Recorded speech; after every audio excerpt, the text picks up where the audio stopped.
Hello legal learners, this is me Samra Khan and I welcome you all to our YouTube channel MLS The Toppers Factory, जिसमें हम लोग law marathon के 1000 most expected MCQs question cover कर रहे हैं, जिसका आज part 9 है, जिसमें हम लोग कवर करने वाले हैं आज फैमिली लॉ के क्वेश्चन, मोस्टली मुस्लिम लॉ के क्वेश्चन जो कि जामिया BA-LLB के एंट्रेंस एग्जाम में आए हुए हैं और बाकी क्वेश्चन भी। So our first question is question number 109 कि two major sects of Muslim law क्या क्या है। मुस्लिम जो इंडिया में डिवाइडेड है वो दो सेक्ट्स में ज्यादातर क्या है, तो शिया एंड सुन्नी है। देन हमारा नेक्स्ट क्वेश्चन है the application of Mohammedan law to the non Muslim is entirely arbitrary होता है। Application of Mohammedan law to the non Muslim. आगे बढ़ने से पहले मैं अनाउंसमेंट करना चाहूंगी कि MLS हर साल की तरह अपना सुपर 30 बैच लॉन्च कर चुका है, जिसमें 40 स्टूडेंट्स को मिलने वाले हैं फ्री लीगल कोचिंग जो कि 30 in online mode and 10 in offline mode, जिसके लास्ट डेट ऑफ रजिस्ट्रेशन 25 दिसंबर 2024 है और ये MLS टेस्ट जो होगा वो होगा 5 जनवरी 2025 को इन न्यू दिल्ली, पटना एंड लखनऊ। साथ ही साथ MLS ने दूसरा बैच लॉन्च किया, दृष्टि बैच 1.0, जिसमें वैसे बच्चे इनरोल कर सकते हैं जिनकी प्रिपरेशन कुछ भी नहीं और वो स्टार्टिंग से प्रिपरेशन करना चाहते हैं। तो इसमें बिना किसी टेस्ट को दिए आप लोग इनरोल कर सकते हैं, जिसमें अभी 5 दिसंबर तक 50% का ऑफ चल रहा है और क्लास आप लोगों की स्टार्ट हो जाएगी 6 दिसंबर 2024 से। तो जो बच्चे अभी से शुरू करना चाहते हैं वो दृष्टि बैच 1.0 को ज्वाइन कर सकते हैं और जो बच्चे जनवरी से टेस्ट दे करके करना चाहते हैं वो सुपर 30 बैच ज्वाइन कर सकते हैं। तो चलिए आगे बढ़ते हैं।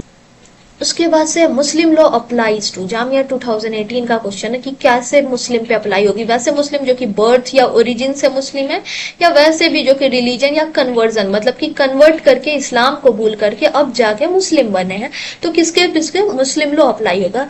तो ये दोनों पे अप्लाई होगा, बोथ A एंड B पे। देन हमारा क्वेश्चन नंबर 112 है, Muslim can marry any number of wife not exceeding, कि एक मुस्लिम मैन जो है वो कितनी वाइफ से शादी कर सकता है, मैक्सिमम नंबर। तो 4 जो है वो मैक्सिमम नंबर ऑफ वाइफ से वो शादी कर सकता है, और इनमें से किसी की डेथ हो जाए या डिवोर्स हो जाए तो वो 7 मैक्सिमम शादी कर सकता है। लेकिन एक साथ मतलब कि ये सारी वाइफ एक साथ एग्जिस्ट कर रही हैं तो बस 4 से शादी हो सकती है। Then question number 113 Muslim man can not marry, एक मुस्लिम मैन जो है वो किससे शादी नहीं कर सकता, जूइश वुमेन से, मुस्लिम, क्रिश्चियन या फिर से आइडोलेटर्स और वायर वर्शिपर्स से। तो मुस्लिम मैन जो वो जूइश से, क्रिश्चियन से और मुस्लिम से तो करेगा ही, शादी कर सकता है, लेकिन वो आइडोलेटर्स या फायर वर्शिपर जो कि आग की पूजा करते हैं या फिर से बुत परिस्तिश करते हैं, उनसे शादी नहीं की जा सकती है। तो D is the right answer. Question number 14, a Muslim couple में फिक्स, यहाँ पे कपल में फिक्स अबाउट मुस्लिम मैरिज, निकाह की बात हो रही है और इसमें एक टर्म दे रखा है डार एक वर्ड दे रखा है, इसको हम लोग बोलते हैं मेहर भी। So first time I am using pen tab, तो थोड़ा अनकंफर्टेबल हो रहा है राइटिंग में। तो एक इसको हम लोग समझते हैं, जैसे इंडियन कॉन्ट्रैक्ट एक्ट में हम लोग के लिए एक इसेंशियल एलिमेंट एक्सेप्टेंस प्रपोजल, ये सारे के साथ साथ एक होता है कॉन्सिडरेशन, की एक अमाउंट देना वन पार्टी टू दूसरे पार्टी को देती है, उसको हम लोग कॉन्सिडरेशन बोलते हैं। तो सेम इसी तरह से मुस्लिम मैरिज एक्ट, निकाह में से पहले डॉयर एक अमाउंट दिया जाता है, एक कोई भी फिक्स अमाउंट नहीं होता है भाई, मुस्लिम लॉ कुछ भी फिक्स नहीं है, तो उसी को हम लोग मेहर या डार कहते हैं। यही चीज हुआ कि मुस्लिम मैरिज में ऐसा इसलिए करा जाता है, दोनों का सेम है, इंडियन कॉन्ट्रैक्ट एक्ट और मुस्लिम मैरिज एक्ट क्या है, it is a kind of civil contract, Muslim marriage act को कहा गया क्योंकि इसमें एक्सेप्टेंस प्रपोजल सब होता है और डावर मेहर जो कि कॉन्सिडरेशन के जैसा सेम होता है। तो ये जो है मुस्लिम मैरिज में एनी अमाउंट ऑफ डार दे सकते, कि कोई भी फिक्स अमाउंट मुस्लिम मैरिज एक्ट के तहत फिक्स नहीं है, पार्टी खुद से फिक्स करके दे सकते हैं, यही चीज हुआ। देन क्वेश्चन नंबर 115 है, religious thought by prophet Muhammad is Islam, Mohammedan law, Muslim या फिर से ऑल ऑफ द अबव। तो राइट आंसर होगा all of the above, because Islam, Mohammedan, Muslim ये सारे ना सिनोनिम्स हैं। देन हमारा क्वेश्चन नंबर 116 है कि मुस्लिम आर गवर्न बाय, मुस्लिम क्या से गवर्न होते हैं, कुरान से, शरीयत से या बोथ या नन ऑफ द अबव। तो मुस्लिम जो इंडिया में है वो गवर्न होते हैं मुस्लिम पर्सनल लॉ शरीयत application act, Muslim Personal Law,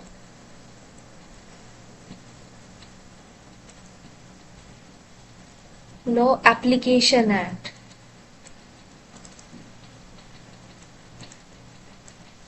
Application Act of 1937।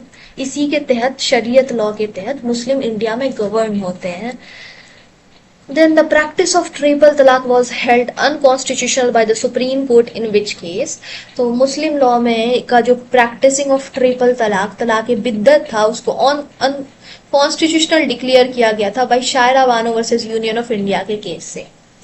Then question है perjury is law means perjury का क्या मतलब? Intentionally making the false statement in a court of law, decision making by the jury giving prejudice verdict and when the judge decides as per the jury। perjury का मतलब होता है intentionally making false statement in a court of law, कि गलत statement, झूठी गवाही देना court में, उसी को perjury कहते हैं।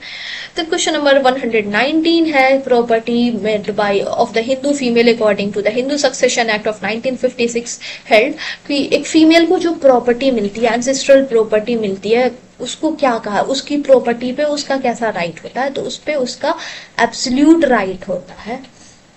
Then Muslim religious foundation are known as, दीन कहते हैं, वक्फ कहते हैं, उल्लमा या कुजा। तो मुस्लिम रिलीजियस फाउंडेशन को हम लोग वक्फ कहते हैं। द मैनेजर ऑफ वक्फ, जो वक्फ बोर्ड का मैनेज करता है सब कुछ, उसको हम लोग बोलते हैं मुतवल्ली।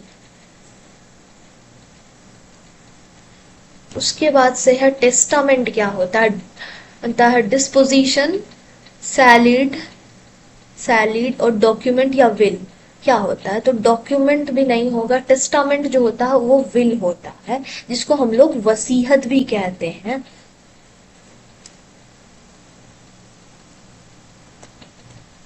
वसीयत। उसके बाद से mutual consent of divorce by the Muslim husband and wife is known as, Muslim divorce में म्यूचुअल कंसेंट हस्बैंड और वाइफ का होता है कि दोनों मिलकर डिवोर्स ले लेते हैं, उसको क्या बोलते हैं? उसको मुबारत बोलते हैं। ठीक है, एम फॉर म्यूचुअल है यहाँ पे और एम फॉर मुबारत। In Islam the supreme central focus and authority is, Islam में सुप्रीम और सेंट्रल फोकस ऑफ अथॉरिटी किसे सबसे सुप्रीम माना गया है?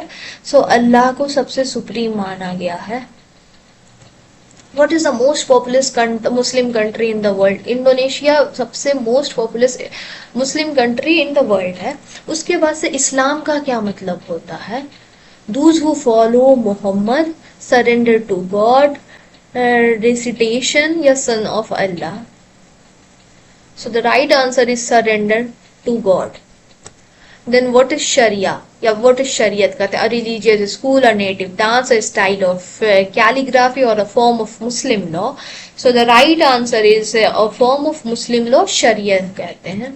A Muslim calculator time from the migration of Muhammad and his followers from Medina, it's called Hijra or also known as Hijrat, वो कौन से ईयर में हुआ था? तो 620 में हुआ था।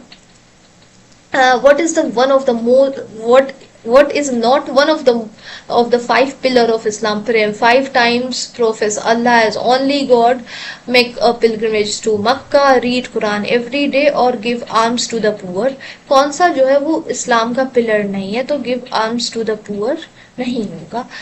What is the prayer or the religious what is a prayer or religious leader in a mosque called? उन्हें क्या कहते हैं? इमाम कहते हैं। Then what is something that is lawful and permitted in Islam? क्योंकि what is something that is lawful and permitted in Islam, उसको क्या कहेंगे? हज, हलाल, कौशर और जिहाद।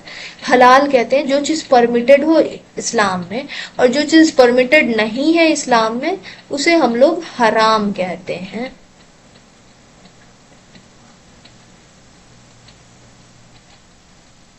हराम।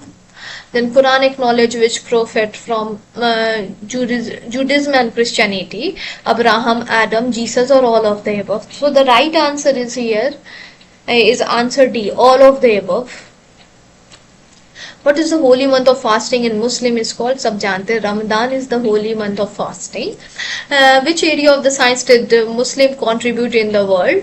Algebra, medicine, chemistry, astronomy, or all of the above? तो all of the above इन सब में मुस्लिम का contribution रहा इस्लाम में. Which of the following city is not a sacred city for Muslim? Jerusalem, Makkah, Cairo, or Medina? Cairo is not the holy city for Muslim. Which of the following sects are considered Islamic? So the Shia, खरीजिट्स, Sunni और सूफी. तो ये चारों जो हैं ये sects of Islam कहलाते हैं. So the right answer is all of the above. 1 second.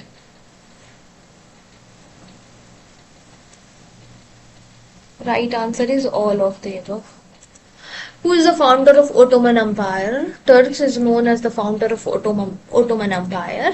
Question number 138 है जो कि DULLB 2014 का क्वेश्चन है. In which of the following case the Supreme Court held that the wife entitled to seek maintenance under section 125 of CRPC including divorced Muslim women so long as she has not remarried, कि maintenance लेने का right है मुस्लिम women को after divorce के बाद जब तक कि उनकी कहीं और शादी नहीं हो जाती. ये बात किस केस में कही गई थी? मोहम्मद अहमद खान वर्सेस शाहबानो बेगम केस में. ये सारे केसेस मैंने लैंडमार्क केसेस के ये प्लेलिस्ट में कवर कर रखे हैं.